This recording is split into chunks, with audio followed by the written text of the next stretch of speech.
সবাইকে স্বাগত জানাচ্ছি আমি মৌমিতা জান্নাত। অন্যান্য অঞ্চলের খবরের সঙ্গে আজ থাকছে উত্তরবঙ্গের সংবাদ। পদ্মার দিকে শুরুতে গার্ডিয়ান লাইফ ইন্স্যুরেন্স সংবাদ শিরোনাম। ফেনী নোয়াখালীতে পানি নামছে ধীর গতিতে, বাড়ছে জনদুর্ভোগ। কুড়িগ্রামে তিস্তায় পানি বৃদ্ধি, জাজিরায় পদ্মা তীর রক্ষা বাঁধের ভাঙন অনেকটা নিয়ন্ত্রণে। সাতক্ষীরায় এনসিপির জুলাই পদযাত্রা, যারা পুরাতন রাজনীতিকে টিকিয়ে রাখতে চান তাদের চাওয়া সহজে পূরণ হবে না, পথসভায় বললেন এনসিপির আহ্বায়ক নাহিদ। শুনছিলেন শিরোনাম, এবার বিস্তারিত। ফেনী ও নোয়াখালীতে ধীর গতিতে পানি নামতে শুরু করেছে, তবে কুড়িগ্রামে বাড়ছে তিস্তা নদীর পানি। এদিকে ফেনীতে জলাবদ্ধ এলাকা পরিদর্শনে গিয়ে দুর্যোগ ব্যবস্থাপনা ও ত্রাণ মন্ত্রণালয়ের উপদেষ্টা ফারুকী আজম বীর প্রতীক বলেছেন, ফেনীর মুহুরী, কহুয়া ও সিলোনিয়া নদীর বন্যা নিয়ন্ত্রণ বাঁধ শক্তিশালী নয়। এই বাঁধ দিয়ে বন্যা ঠেকানো সম্ভব না। Desk report. উজান থেকে নেমে আসা ঢল ও টানা বৃষ্টিতে বাঁধ ভেঙে মঙ্গলবার রাতে প্লাবিত হয় ফেনীর পরশুরাম, ফুলগাজী ও ছাগলনাইয়া উপজেলা। বৈরী আবহাওয়ায় পরিস্থিতির অবনতি হলেও গতকাল থেকে বৃষ্টি কমে যাওয়ায় পানি ধীরগতিতে কমতে শুরু করেছে। পরিস্থিতি সরজমিনে পরিদর্শনে আজ ফেনীর ফুলগাজীতে যান দুর্যোগ ব্যবস্থাপনা ও ত্রাণ মন্ত্রণালয়ের উপদেষ্টা। বিভিন্ন আশ্রয়কেন্দ্র ঘুরে দেখেন তিনি। পরে তিনি সাংবাদিকদের বলেন, মুহুরী, কহুয়া ও সিলোনিয়া নদীর বন্যা নিয়ন্ত্রণ বাঁধ শক্তিশালী না হওয়ায় পরিস্থিতির অবনতি হয়েছে। এই বাঁধ দিয়ে বন্যা নিয়ন্ত্রণ সম্ভব নয় বলেও জানান তিনি। একটা অভিজ্ঞতা তো আমাদের হয়েছে যে এরকম বাঁধ এই ধরনের বন্যা পরিস্থিতি মোকাবেলা করতে পারবে না। এটা করতে হলে আরো শক্তিশালী বাঁধ এবং উদ্যোগ আয়োজন প্রয়োজন। সেটা দেখার জন্য এই অভিজ্ঞতার আলোকে যে বড় ধরনের প্রজেক্টের আয়োজন করা হচ্ছে, ওই প্রকল্প যাতে যথাযথভাবে যথাযথ কর্তৃপক্ষ যথাযথ টেকনিক্যাল সাপোর্ট নিয়ে এটা করা যায়, সেই উদ্যোগ আয়োজন সম্পন্ন করা হবে। এদিকে নোয়াখালী পৌর এলাকা থেকে পানি নেমে গেলেও এখনও জেলা সদর, বেগমগঞ্জ, কোম্পানিগঞ্জ ও সুবর্ণচরের বেশিরভাগ এলাকা হাঁটু পানিতে তলিয়ে রয়েছে। এতে জেলার 47টি আশ্রয় কেন্দ্রে প্রায় 2000 পানিবন্দী আশ্রয় নিয়েছেন। আমার ঘরের ভিতরে এক মাজা পানি, আমার খাটের রাতে শোয়ার কোনো ব্যবস্থা নেই এবং এদিকে সাপ জোক ভয়ে আতঙ্কিত থাকি সবসময়। সরকারি যারা লোক আছে এরা একটু দেখলে বা আপনার এই খালগুলো যদি পরিষ্কার করে দেওয়া হয় তাহলে তো এই পানিগুলো থাকে না। আমরা তো আমাদের বাড়িঘর ডুবে যাওয়াতে চলাফেরা, খাওয়া দাওয়া কষ্ট করতেছি। আমরা যে ট্যাক্সগুলো দিয়ে থাকি, যে খাজনাগুলো দিয়ে থাকি, এই খাজনাগুলো ট্যাক্সগুলো পৌরসভা কি করে? আমাদেরকে পৌরসভার আসলে আবেদন জানতে চাই, কেন আমাদের নিষ্কাশন ব্যবস্থা করতেছে না। গতকাল সারাদিন বৃষ্টি না হওয়ায় লক্ষ্মীপুরেও নামতে শুরু করেছে নিম্নাঞ্চলের পানি। জেলা সদরের দিঘলি, কুশাখালী সহ বিভিন্ন এলাকা থেকে ধীরে ধীরে পানি নামলেও এখনো কিছু এলাকা তলিয়ে রয়েছে। অন্যদিকে উজান থেকে নেমে আসা ঢলে কুড়িগ্রামের তিস্তা নদীর পানি বাড়তে শুরু করেছে। বিপদসীমা অতিক্রম করলে নদী তীরবর্তী এলাকা প্লাবিত হতে পারে বলছে পানি উন্নয়ন বোর্ড। সাদিকুর রহমান সিদ্দিকী, মাছরাঙা, নিউজ ডেস্ক। শরীয়তপুরের জাজিরায় পদ্মা সেতুর 2 কিলোমিটার পূর্বে পদ্মার ডান তীর রক্ষা বাঁধ এলাকায় ভাঙন গত 24 ঘন্টায় অনেকটাই নিয়ন্ত্রণে এসেছে। 5টি বার্জের মাধ্যমে বালু ভর্তি জিও ব্যাগ ফেলা হচ্ছে ভাঙন কবলিত এলাকায়। পদ্মার ভাঙনে এরই মধ্যে নিঃস্ব হয়ে গেছে অনেক পরিবার। মানবেতর দিন কাটছে ভাঙন কবলিতদের। শরীয়তপুর রিপোর্টার কবিরুজ্জামানের পাঠানো তথ্য ছবিতে ডেস্ক রিপোর্ট।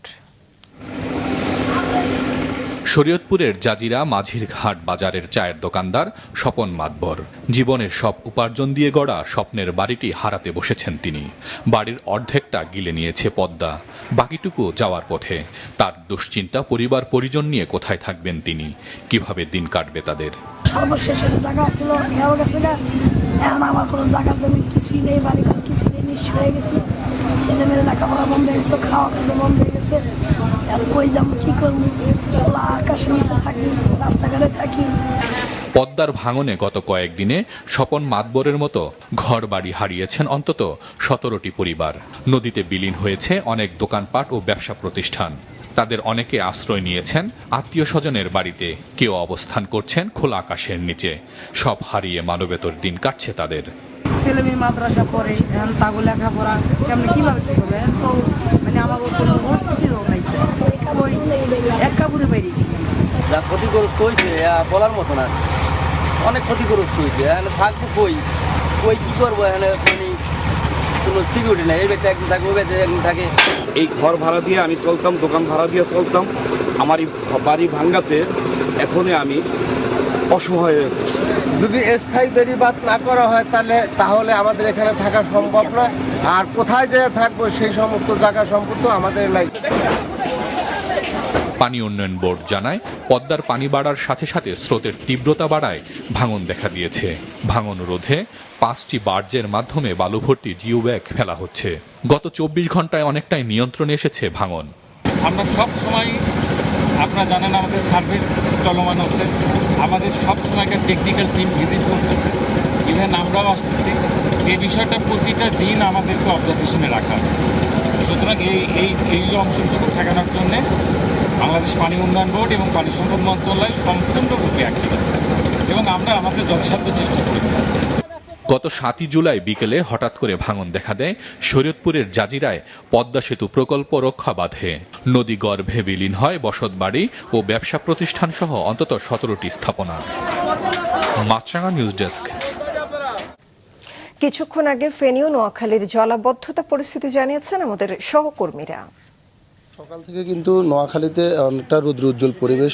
তো আমি একটু জানিয়ে রাখি যে গত দুদিন কিন্তু রৌদ্রোজ্জ্বল পরিবেশের কারণে নোয়াখালীর বিভিন্ন এলাকা থেকে পানি নামতে শুরু করেছে, তবে সেটি অনেকটা ধীরে। তো মানুষজন বরাবরের মতো বলে আসছে যে আসলে জেলার যে বিভিন্ন স্থানে যে খালগুলো দখল হয়ে আছে এবং খালগুলোর বিভিন্ন স্থানে বাঁধ দিয়ে যে পানি নামার যে প্রতিবন্ধকতা সৃষ্টি করা হয়েছে, এজন্য আসলে যে স্বাভাবিক নিয়মে আসলে পানি নামার কথা সেটি আসলে নামছে না। তো আপনারা আমার পিছনে দেখতেই পাচ্ছেন যে এই বাড়িটির উঠোনে কিন্তু এখনও প্রায় কোমর পরিমাণ পানি রয়েছে। তো এখানকার লোকজন যেটি বলছে যে আসলে গত 7 থেকে 8 দিন ধরে তারা আসলে এভাবে জলাবদ্ধ হয়ে আছে। গত 2 দিন আসলে পানি কিছুটা নামলেও তাদের যে বসতঘর রয়েছে সেখানে আসলে বসবাসের অনুপযোগী হওয়ায় কিন্তু তারা এখনও আশ্রয় কেন্দ্রে রয়েছেন। তো তারা বলে আসছেন যে আসলে তারা আসলে দিনের বেলা এসে আসলে তাদের যে বাড়িঘর সেটি আসলে দেখে যান, কিন্তু রাত্রেবেলা আসলে আবার সেই পুনরায় আশ্রয় কেন্দ্রে চলে যান। গত 8 জুলাই মঙ্গলবার রাতে ফেনীর পশুরাম ও ফুলগাজীর 5টি স্থানে বাঁধ ভেঙে ফুলগাজী এবং পশুরাম বিস্তীর্ণ এলাকা প্লাবিত হয়েছে। এই বাঁধগুলোর মধ্যে একটি হলো এই ফুলগাজীর উত্তর শ্রীপুরে এই গ্রামটি। এই বাঁধটি কিন্তু ওই রাতে ভেঙেছিল। এই বাঁধটা ভেঙে যাওয়ার পর ফুলগাজী এবং পশুরাম বিস্তীর্ণ এলাকা প্লাবিত হয়। আস্তে আস্তে করে পানিগুলো ফেনীর ফুলগাজী পশুরামের যে আঞ্চলিক মহাসড়ক আছে মহাসড়ক উঠে যায়। গত 3 দিন পর্যন্ত কিন্তু মহাসড়কে যান চলাচল বন্ধ ছিল। এই মুহূর্তে পানি অনেকটা ফুলগাজী এবং মুহুরী, কহু এবং সিলিন্ডা নদীর পানি অনেকটা কমে গিয়েছে। এখন পানি বিপদসীমার নিচে আছে। গণ অভ্যুত্থানে এত মানুষের জীবনদানের পরেও যারা পুরাতন রাজনীতিকে টিকিয়ে রাখতে চান তাদের চাওয়া সহজে পূরণ হবে না বলে মন্তব্য করেছেন জাতীয় নাগরিক পার্টি এনসিপির আহ্বায়ক নাহিদ ইসলাম। এবার দরজা বন্ধ হলে জনগণ আর ক্ষমা করবে না বলে মন্তব্য করেন তিনি। কেন্দ্রীয় নেতারা বলেন, 5ই আগস্টের পর জাতীয় সরকার গঠনে রাজি হয়নি কোনো রাজনৈতিক দল। ডেস্ক রিপোর্টে বিস্তারিত। জাতীয় নাগরিক পার্টি এনসিপির দেশ গড়তে জুলাই পদযাত্রার 12তম দিনে সকাল 11টায় খুলনা থেকে সাতক্ষীরার উদ্দেশ্যে রওনা হয় দলটির কেন্দ্রীয় নেতারা। দুপুর 12টার দিকে সাতক্ষীরার পাটকেল ঘাটার কুমিরায় পৌঁছায় তারা। পরে কুমিরা স্কুলের সামনে থেকে মোটরসাইকেল ও গাড়ির শোভাযাত্রা করে যোগ দেন আসিফ চত্বরের পথসভায়। পথসভায় এনসিপির আহ্বায়ক নাহিদ ইসলাম বলেন, তারা সংস্কার, বিচার ও নতুন সংবিধান চেয়েছেন। এসব জনদাবির বিরুদ্ধে দাঁড়িয়েছে একটি পক্ষ। যারা বিপ্লবের শক্তি, যারা মৃত্যুর মুখ থেকে ফিরে এসেছে, তাদেরকে কেনার ক্ষমতা কোনো রাজনৈতিক দলের হয়নি। ক্ষমতার লোভ দেখিয়ে লাভ হবে না বলে জানান তিনি। যারা পুরাতন বন্দোবস্তকে টিকিয়ে রাখতে চায়, যারা পুরাতন রাজনীতিকে টিকিয়ে রাখতে চায়, যারা চাঁদাবাজ এবং সন্ত্রাসকে টিকিয়ে রাখতে চায়, কিন্তু আমরা বলেছি গণ অভ্যুত্থানের পরে এত মানুষের জীবনদানের পরে তারা যদি মনে করে তারা আগের পুরাতন রাজনীতি করবে, তাহলে এটা এত সহজ হবে না। এনসিপির কেন্দ্রীয় নেতারা বলেন 5 আগস্ট তারা বলেছিলেন আসুন জাতীয় সরকার করি, দেশকে পুনর্গঠন করি, সকল বিভাজন সবকিছুর ঊর্ধ্বে গিয়ে দেশকে নতুন করে গড়ে তুলি, কিন্তু সেই প্রস্তাবে সায় মেলেনি। আমরা ঐক্যবদ্ধভাবে দেশ পুনর্গঠন করতে চাই। আমরা এখনো বলছি নির্বাচনী দেশ সংস্কারে আমাদের দরজা খোলা আছে। যদি এবার দরজা বন্ধ হয় তাহলে জনগণ আপনাদেরকে আর ক্ষমা করবে না। এই জুলাইয়ে আমরা বাংলাদেশের সকল দুর্নীতিগ্রস্ত চাঁদাবাজদের বিরুদ্ধে যুদ্ধ ঘোষণা করছি। সময় কম থাকায় কর্মসূচি সীমিত পরিসরে করে বাগেরহাটের উদ্দেশ্যে রওনা হন এনসিপির কেন্দ্রীয় নেতারা। মাছরাঙা নিউজ ডেস্ক। এবার উত্তরবঙ্গের সংবাদ পদ্মার তীরে।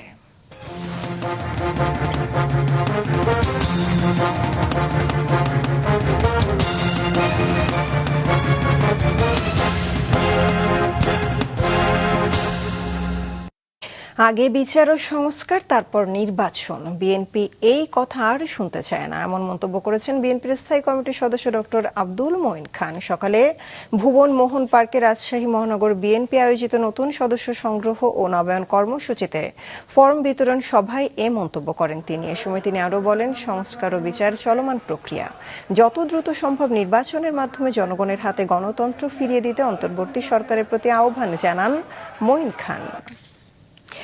ইকো টয়লেট ব্যবহার করে মানব বর্জ্য থেকে জৈব সার তৈরি করে চাষাবাদ করছে চাঁপাইনবাবগঞ্জের 2 শতাধিক কৃষক পরিবার। এই সার দিয়ে আবাদ হচ্ছে ধান, গম, টমেটো, আলু সহ বিভিন্ন ফসল। পরিবেশ বান্ধব এই সার ব্যবহারে ব্যয় সাশ্রয়ের পাশাপাশি ফলনও হচ্ছে বাম্পার। চাঁপাইনবাবগঞ্জ প্রতিনিধি ডাব্লিউ কুমার ঘোষের পাঠানো তথ্য চিত্রে ডেস্ক রিপোর্ট। থোকায় থোকায় ধরেছে বেগুন, টমেটো সহ বিভিন্ন ফসল। বিস্তীর্ণ মাঠ জুড়ে চাষাবাদ হয়েছে ধানের। বাম্পার ফলনে খুশি চাষিরা। তবে এসব চাষাবাদে ব্যবহার হয়নি প্রচলিত রাসায়নিক সার। এর বদলে প্রয়োগ করা হয়েছে মানব বর্জ্য থেকে উৎপাদিত জৈব সার। ইকো টয়লেট ব্যবহার করে যা উৎপাদন করেছেন চাঁপাইনবাবগঞ্জ সদর উপজেলার ঝিলিম ও গোবরতলা ইউনিয়নের 202টি পরিবার। 2011 সাল থেকে বেসরকারি উন্নয়ন সংস্থা স্পেসের সহযোগিতায় এসব টয়লেট স্থাপন ও ব্যবহার করছেন কৃষকরা, যাদের দাবি এই সার ব্যবহারে কমেছে খরচ, বেড়েছে উৎপাদন। এমনকি টয়লেটের মূত্র জমিতে ইউরিয়া, ফসফেট ও পটাশের কাজ করছে। উৎপাদন অনেক বেড়ে গেছে, জমির উর্বরতা বাড়ছে, ফলন বাড়ছে। এতে আমরা খরচ থেকে সাশ্রয় হচ্ছে এবং অনেক লাভবান হচ্ছে। ভালো ফল পেয়েছে। এবারে জৈব সার দিয়ে মানে ওই কমলা চাষ কর না, এখন ভালোই ফল পাইছে। বেগুনে দিয়েছি, কপিতে দিয়েছি, টমেটোতে দিয়েছি, মরিচে দিয়েছি। এগুলো সার দেওয়ার পরে আপনার এই রাসায়নিক সারের চেয়ে এটার শক্তিশালী বেশি। পরিবেশ বান্ধব ইকো টয়লেট ব্যবহার করে জৈব সার উৎপাদন বাড়াতে সরকারকে কার্যকর ভূমিকা নেওয়ার দাবি সংস্থাটির কর্মকর্তাদের। এটা যদি সরকারিভাবে উদ্যোগ নেওয়া হয়, আমার মনে হয়েছে যে সরকার যেভাবে এই রাসায়নিকের উপরে রাসায়নিক বাইরে থেকে আমদানি করে যে হিমশিম খাচ্ছে, এই মতো আর হিমশিম আগামীতে খাবে না। মানুষের মল থেকে উৎপাদিত জৈব সার এবং প্রস্রাব যদি আমরা ব্যবহার করতে পারি, তাহলে প্রতি বছর আমাদের বাইরে থেকে যে সার আমদানি করতে হয়, সেই আমদানি করার সারেরও ঘাটতি আমরা পূরণ করতে পারবো বলে বিশ্বাস করি। বিশেষজ্ঞদের দাবি, পরিবেশ বান্ধব উপায়ে নিরাপদ খাদ্য উৎপাদন ও জমির গুণগত মান ঠিক রাখতে এ সারের কোনো বিকল্প নেই। ইকো ফ্রেন্ডলি মানে পরিবেশ বান্ধব এক ধরনের ফার্টিলাইজার তৈরি হচ্ছে, যেটা আমাদের পরিবেশের উপরে কোনো রকমের প্রতিক্রিয়া বা কোনো রকম মিশ্র প্রতিক্রিয়া নাই, যেটা আমাদের পরিবেশের ক্ষতি করবে বা এরকম কোনো রকমের ক্রিয়া বিক্রিয়া নাই। জৈব সার তো পরিবেশের জন্য অবশ্যই আমরা গুরুত্বপূর্ণ, কারণ আমরা চাই যে কেমিক্যাল সার বা কেমিক্যাল জাতীয় কোনো পদার্থ ব্যবহার না করে জৈব সার ব্যবহার করে তা কৃষিকাজে ব্যবহার করা হয়, তাতে পরিবেশ এবং প্রতিবেশের অধিকাংশ উন্নত হবে এবং রক্ষা পাবে। এক একটি ইকো টয়লেট থেকে বছরে তৈরি হয় 150 কেজি জৈব সার, যা দিয়ে 1 বিঘা জমি চাষাবাদ সম্ভব। বিঘা প্রতি সাশ্রয় হয় প্রায় 3000 টাকা। মাছরাঙা নিউজ ডেস্ক। নাটোরের সিংড়ায় দিন দিন জনপ্রিয় হয়ে উঠছে গাড়ল পালন। ঘাস ছাড়া তেমন খাবার না লাগায় গাড়ল পালনে আগ্রহ বাড়ছে। 2019 সালে 5টি গাড়ল নিয়ে যাত্রা শুরু করা আব্দুল কুদ্দুসের খামারে বর্তমানে 200-র বেশি গাড়ল রয়েছে। ডেস্ক রিপোর্টে বিস্তারিত। ভেড়ার একটি উন্নত প্রজাতি গাড়ল। দেশি ভেড়ার থেকে আকারে বড়, মাংস হয় বেশি। তাই নাটোরে গড়ে উঠেছে গাড়লের বাণিজ্যিক খামার। সেখানে গাড়লের পাশাপাশি পালন করা হচ্ছে বিভিন্ন প্রকার ছাগল। গাড়লের খামারি আব্দুল কুদ্দুস জানান, শখের বশে এই পেশায় এসেছিলেন তিনি। জানান, এই পশুটি মাঠে চড়ালেই হয়, আলাদা খাবারের প্রয়োজন হয় না। একটি পূর্ণবয়স্ক গাড়লের বাজার মূল্য 50 থেকে 70 হাজার টাকা পর্যন্ত হয়ে থাকে। 40টা ভেড়া কিনছেন 11 লক্ষ টাকা দিয়া। মানুষ শখ বোকাবকি করলো, বুঝছেন। আমার শখে যে ভাইচারা শখে একসাথে টাকা পয়সা হালাত দেই, ওই করলো কাকার ভেড়া লিয়ে যার পাইতে দিব না। পরে এখন ভেড়া বেচা দেখা খালি কয় কাকাই মরদ মানুষ, বুঝছেন। এমন বছর নাই যে 10 লাখ 11 লক্ষ টাকার ভেড়া বিক্রি করি না। তিনি আরো বলেন, দূর দূরান্ত থেকে লোকজন এসে তার খামার থেকে গাড়ল কিনে নিয়ে নিজেরা খামার গড়ে তুলেছেন। ভেড়া বিক্রি করে 2টা বেটা নিবিয়া গেছিল, 10 লক্ষ টাকা দিয়ে দিছি। 18 লাখ টাকা দিয়ে সাতপাড়া বাড়ি ঘর দিছি। তারপরে একটা মনে করেন ডিসকভার না পালসার গাড়ি কয়, লেখাপড়া জানি না, এই গাড়ি কিনেছি। এইসব মনের হাউস টাউস যা করার দরকার বাদ আর নাই, আল্লাহর দর। তারপরে ক্যাশ পাতি হচ্ছে, 2টা পিঠিক বিয়া দিছি। সিংড়া উপজেলা প্রাণী সম্পদ কর্মকর্তা জানান, খামারিদের সার্বিক সহযোগিতার মাধ্যমে পশুপালন খাতে উৎপাদন ও আয় বাড়ানোই তাদের মূল লক্ষ্য। আমরা এ ধরনের উদ্যোগকে সবসময় সাধুবাদ জানাই এবং যারা এ ধরনের উদ্যোগ নেন তাদের পাশে দাঁড়ানো, তাদের প্রয়োজনীয় পরামর্শ দেওয়া, প্রয়োজনীয় চিকিৎসা দেওয়া, প্রয়োজনীয় ভ্যাকসিনের ব্যবস্থা করে দেওয়া, এই বিষয়গুলোতে আমরা অত্যন্ত দৃঢ় প্রতিজ্ঞ। লালন পালনে খরচ কম ও রোগ প্রতিরোধ ক্ষমতা ভালো হওয়ায় অল্প পুঁজিতে গাড়লের খামার করে লাভবান হচ্ছেন অনেকেই। মাহফুজুল হাসান, মাছরাঙা নিউজ ডেস্ক। গাইবান্ধায় জেলা প্রশাসক গোল্ড কাপ ফুটবল টুর্নামেন্টের ফাইনাল খেলা অনুষ্ঠিত হয়েছে। গতকাল বিকেলে গাইবান্ধা জেলা স্টেডিয়াম মাঠে জেলা প্রশাসন ও জেলা ক্রীড়া সংস্থার আয়োজনে এ খেলা অনুষ্ঠিত হয়। খেলায় 1-0 গোলে গাইবান্ধা পৌরসভা দলকে হারিয়ে গোবিন্দগঞ্জ উপজেলার দল জয়লাভ করে। পরে বিজয়ী গোবিন্দগঞ্জ দলের হাতে পুরস্কার তুলে দেন জেলা প্রশাসক চৌধুরী মোয়াজ্জেম আহমদ। গ্রাম বাংলার ঐতিহ্যবাহী খেলা পুনরুদ্ধার ও মাদক থেকে যুব সমাজকে দূরে রাখতে দিনাজপুরের নবাবগঞ্জে ঘোড়দৌড় প্রতিযোগিতা অনুষ্ঠিত হয়েছে।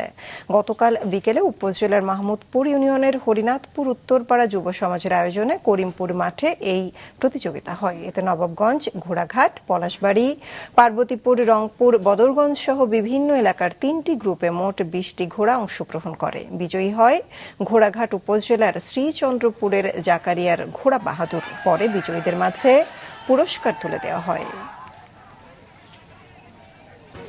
রাজধানীর মেটফোর্ড হাসপাতালের সামনে প্রকাশ্যে ব্যবসায়ী সোহাগকে হত্যার প্রতিবাদে ও জড়িতদের দৃষ্টান্তমূলক শাস্তির দাবিতে বিভিন্ন জেলায় বিক্ষোভ করেছে বিভিন্ন দল ও সামাজিক সংগঠনে। নিহত সোহাগের গ্রামের বাড়ি বরগুনায় মানববন্ধন করেছেন বরগুনা জেলার সর্বস্তরের মানুষ। সকালে বরগুনা সদরঘাট মসজিদ চত্বর এলাকায় এই কর্মসূচি পালন করে স্থানীয়রা। একই দাবিতে ময়মনসিংহে বিক্ষোভ মিছিল করেছে ময়মনসিংহ মেডিকেল কলেজের শিক্ষার্থীরা। জড়িতদের প্রকাশ্যে শাস্তির দাবি জানান তারা। সকালে নওগাঁ মুক্তির মোড় এলাকায় সংগ্রামী ছাত্র জনতার ব্যানারে বিক্ষোভ সমাবেশ করেছে বৈষম্য বিরোধী ছাত্র আন্দোলন ও গণ অধিকার পরিষদ। একইভাবে বিক্ষোভ মিছিল হয়েছে রাজশাহী, ঠাকুরগাঁও, ব্রাহ্মণবাড়িয়া, জামালপুর, মাগুরা সহ বিভিন্ন জেলায়। বৈষম্য বিরোধী বাংলাদেশে সত্যি অনেকটা একটা হত্যাকাণ্ড বাইরে আসে নাই, এইটা দ্বারাও আমরা আমাদের যে ভবিষ্যৎ বাংলাদেশ এটার জন্য একটা অশনি সংকেত পাই। চাঁদপুরে খুতবা শুনে ক্ষুব্ধ হয়ে মসজিদের ইমামকে কুপিয়ে আহত করেছে বিল্লাল হোসেন নামে এক ব্যক্তি। শুক্রবার শহরের প্রফেসর পাড়া এলাকায় মোল্লাবাড়ি মসজিদে জুমার নামাজের সময় এ ঘটনা ঘটে। আহত ইমাম নুরুর রহমান মাদানী বর্তমানে চাঁদপুর সরকারি জেনারেল হাসপাতালে চিকিৎসাধীন। ঘটনার পর আসামি বিল্লাল হোসেনকে গ্রেফতার করেছে পুলিশ। প্রত্যক্ষদর্শীরা জানান, জুমার নামাজের সময় বিল্লাল হোসেন নামে ব্যক্তি পরিকল্পিতভাবে ইমামকে হত্যার উদ্দেশ্যে অস্ত্র সহ মসজিদে প্রবেশ করে। এর এক পর্যায়ে ইমামকে লক্ষ্য করে অস্ত্র দিয়ে এলোপাথারি আঘাত করে। পরে মসজিদে উপস্থিত মুসল্লিরা আহত ইমামকে উদ্ধার করে হাসপাতালে নিয়ে যান এবং বিল্লাল হোসেনকে আটক করে পুলিশে হস্তান্তর করেন। চট্টগ্রামে স্ত্রীকে হত্যা হত্যা ও মৃতদেহ 11 টুকরো করে ঘাতক স্বামী সুমনকে গ্রেফতার করেছে র্যাব 7।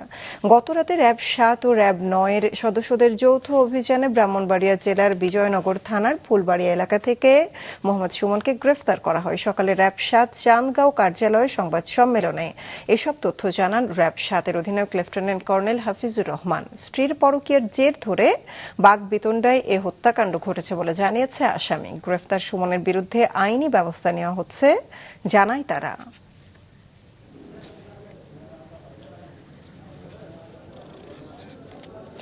গেল 2 দিন যাবত ঢাকা সিলেট মহাসড়কে ব্রাহ্মণবাড়িয়ার বিভিন্ন অংশে ধীর গতিতে যানবাহন চলাচল করছে। আজও 2 কিলোমিটার এলাকা জুড়ে যানজট সৃষ্টি হয়। আশুগঞ্জ গোল চত্বর থেকে সরাইল বিশ্ব রোড, কুট্টাপাড়া মোড় হয়ে শাহবাজপুর পর্যন্ত যানজট দেখা যায়। এতে যাত্রীদের ভোগান্তি পোহাতে হয়। সরাইল খাঁটিহাতা হাইওয়ে থানার ওসি মামুনুর রহমান জানান, প্রথমে 25 কিলোমিটার এলাকা জুড়ে যানজট থাকলেও এখন তারা কমিয়ে 2 কিলোমিটারে নিয়ে আসতে পেরেছেন। যানজট নিরসনে হাইওয়ে পুলিশ ও সেনাবাহিনী কাজ করছে। সুনামগঞ্জ ঠাকুরগাঁও সীমান্তে এক রাতেই ভারতীয় সীমান্তরক্ষী বাহিনী বিএসএফ এর গুলিতে 2 বাংলাদেশি নিহত হয়েছেন। বিজিবি জানিয়েছে, গতরাতে সুনামগঞ্জের দোয়ারা বাজার উপজেলার বাগানবাড়িতে অবৈধভাবে সীমান্ত অতিক্রম করে ভারতে গরু আনতে যায় শফিকুল ইসলাম নামে এক যুবক। তার সঙ্গে আরও 10-12 জন ছিল। এ সময় বিএসএফ টহল দলের সদস্যরা চোরাকারবারিদের লক্ষ্য করে গুলি চালায়। এতে শফিকুল মারা যায়। এদিকে ঠাকুরগাঁওয়ের হরিপুর উপজেলার মিনাপুর সীমান্তে বিএসএফ এর গুলিতে আসকর আলী, এক বাংলাদেশি যুবক, নিহত হয়েছেন। ভারত থেকে নিহত যুবকের মরদেহ ফেরত আনার জন্য বিএসএফকে পতাকা বৈঠকের আহ্বান জানানো হয়েছে বলে জানিয়েছে বিজিবি। ভোলার দৌলত খান উপজেলার দক্ষিণ জয়নগর ইউনিয়নের 4 নম্বর ওয়ার্ড ও বোরহানউদ্দিন উপজেলার কুতুবা ইউনিয়নের 2 নম্বর ওয়ার্ডের মধ্যবর্তী 5 কিলোমিটার কাঁচা রাস্তা পাকা করার দাবিতে মানববন্ধন ও বিক্ষোভ সমাবেশ করেছেন এলাকাবাসী। শুক্রবার বিকেলে দৌলত খান উপজেলার দক্ষিণ জয়নগর ইউনিয়নের 4 নম্বর ওয়ার্ড এলাকায় কর্মসূচি পালন করেন তারা। এই সময় তারা কাঁচা সড়কে ধানের চারা রোপণ করে প্রতিবাদ জানান। বক্তারা অভিযোগ করেন, 1 যুগের বেশি সময় ধরে রাস্তাটি সংস্কার না করায় যাতায়াতে অবর্ণনীয় কষ্ট হচ্ছে। এলাকাবাসী রাস্তা পাকা করার জন্য বারবার আবেদন করলেও তা করা হয়নি। দেশের সংবাদ শেষ করার আগে গার্ডিয়ান লাইফ ইন্স্যুরেন্স সংবাদ শিরোনামগুলো আরো একবার। ফেনী নোয়াখালীতে পানি নামছে ধীর গতিতে, বাড়ছে জনদুর্ভোগ। কুড়িগ্রামে তিস্তায় পানি বৃদ্ধি, জাজিরায় পদ্মা তীর রক্ষা বাঁধের ভাঙন অনেকটা নিয়ন্ত্রণে। সাতক্ষীরা এনসিপির জুলাই পদযাত্রা, যারা পুরাতন রাজনীতিকে টিকিয়ে রাখতে চান তাদের চাওয়া সহজে পূরণ হবে না, পথসভায় বললেন এনসিপির আহ্বায়ক নাহিদ। চাঁপাইনবাবগঞ্জে ইকো টয়লেট ব্যবহার করে মানব বর্জ্য থেকে জৈব সার তৈরি, চাষাবাদে খরচ কমার পাশাপাশি ফলনও হচ্ছে ভালো। এই ছিল এখনকার মতো। ফেসবুকে আপডেট পেতে ভিজিট করুন মাছরাঙা টেলিভিশনের পেজে। ইউটিউব চ্যানেলে দেখতে পারেন আমাদের সংবাদ প্রতিবেদন অনুষ্ঠান। ওদের পরবর্তী সংবাদ সন্ধ্যা 7টায় দেখার আমন্ত্রণ রইল।